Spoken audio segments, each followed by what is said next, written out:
today begins with breaking news. At 9 o'clock this hour, we are following that breaking news this morning. Secret Service agents confirming they were involved in an overnight shooting near the White House. Good morning to you. I'm Adam Tuss. I'm Alec Green. On this Sunday, March 9th, the agency says local police shared information yesterday about a person of interest who may be traveling to D.C. Yeah, News 4's Joseph Olmo has been live on the scene all morning. He has the latest information. Joining us live downtown. What do we know, Joseph? Well, let me show you guys, because we can finally actually get to this scene now that police have lifted the tape and opened up all of the roads. Look at this.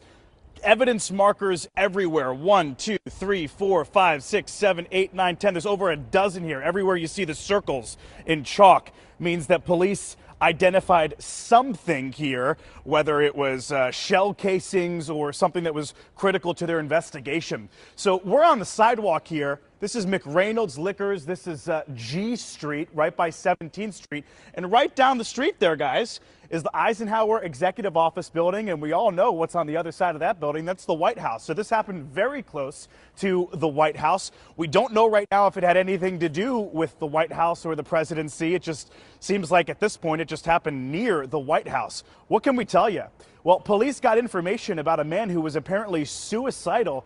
You mentioned he was traveling from Indiana to Washington, D.C. Police located his vehicle one street over, and then they found him walking around here when they walked up to this person who they're now describing as a suspect.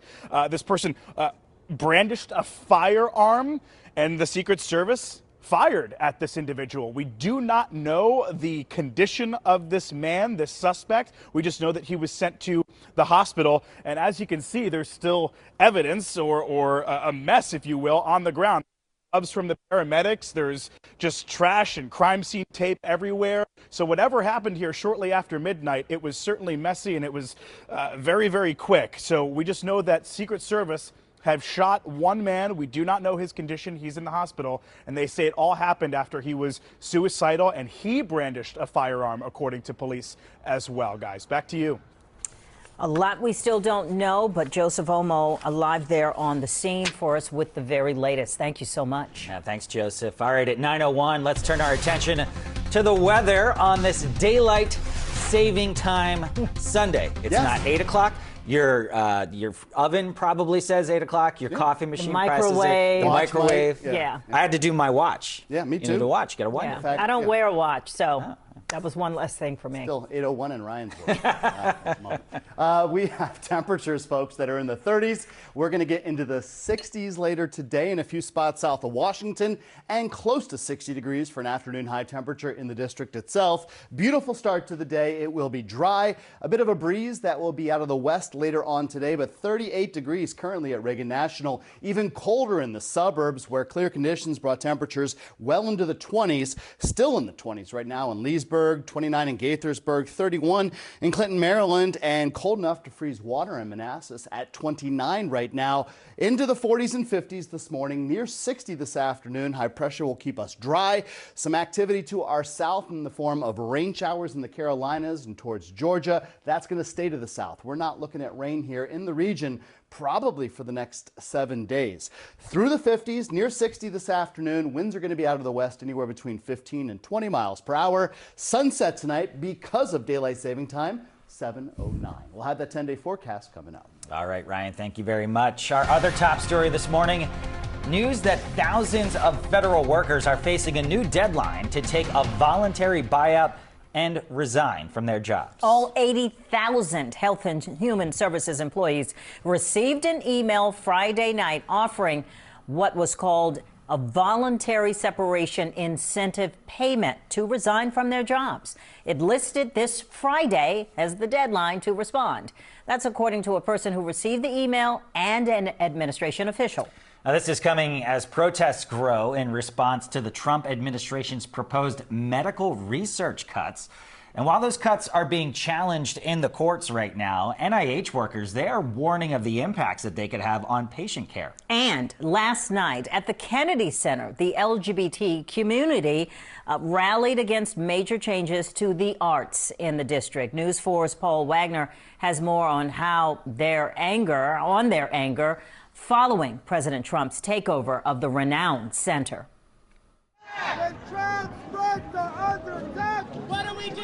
Stand up, fight back! The March for Drag began in Washington Circle and came together about a month after President Trump posted on Truth Social, "No more drag shows or anti-American propaganda," saying it was time for a golden age of American arts and culture. But the protesters who came together were having none of it. So by attacking drag and attempts to outlaw drag on local and national levels, Trump is simultaneously attempting to outlaw trans people's very existence. Obviously, things are scary right now.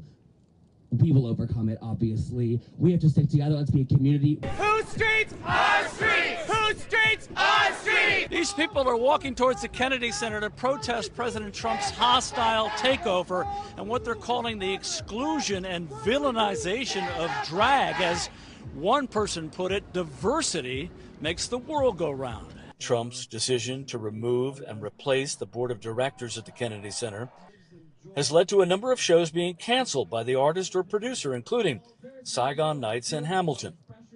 The protesters ended their demonstration outside the main entrance to the Kennedy Center, where they listened to speakers and at times blocked traffic for people trying to get inside.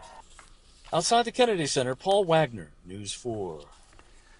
Thank you, Paul. Well, this morning, News 4 has learned that a number of meteorologists let go from NOAA last week are now no longer fired. The Commerce Department said that the terminations were made in error.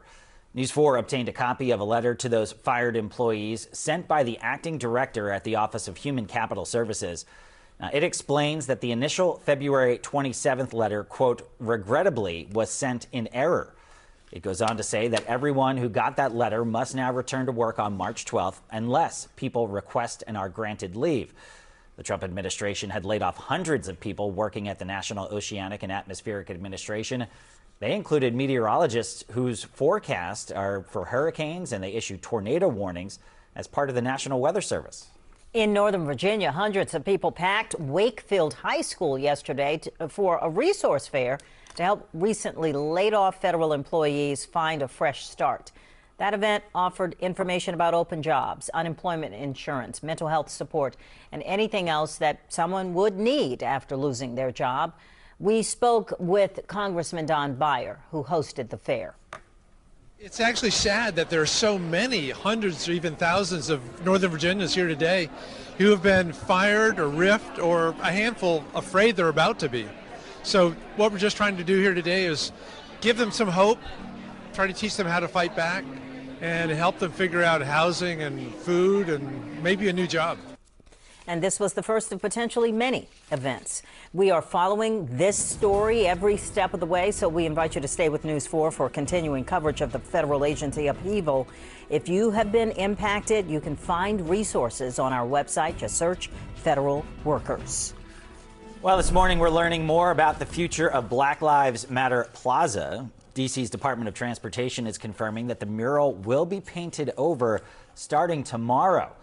That work is expected to take 6 to 8 weeks. D.C. Mayor Muriel Bowser made the decision to get rid of the mural after pressure from the White House. She defended that move yesterday on MSNBC's The Saturday Show with Jonathan Capehart. Made that decision because it's important to me to focus on the big issues affecting the district when I'm talking to Republican members of Congress and the White House. I can't start the conversation talking about Black Lives Matter Plaza when we need to be talking about $8 billion of Medicaid cuts that could affect the district, when we need to be talking about the workforce that is being disrupted and disrupting how we support local Washington. Well, you should expect to see some signs announcing upcoming traffic restrictions around that area soon. All right, 9:08 on your Sunday morning. We have more still ahead for you. We are keeping an eye on what's happening in New York State. There is a state of emergency. Yeah, some terrifying scenes up there. Massive wildfires inching closer to a busy highway. We're going to have more on the battle to get those flames under control when we come back. Stay with us.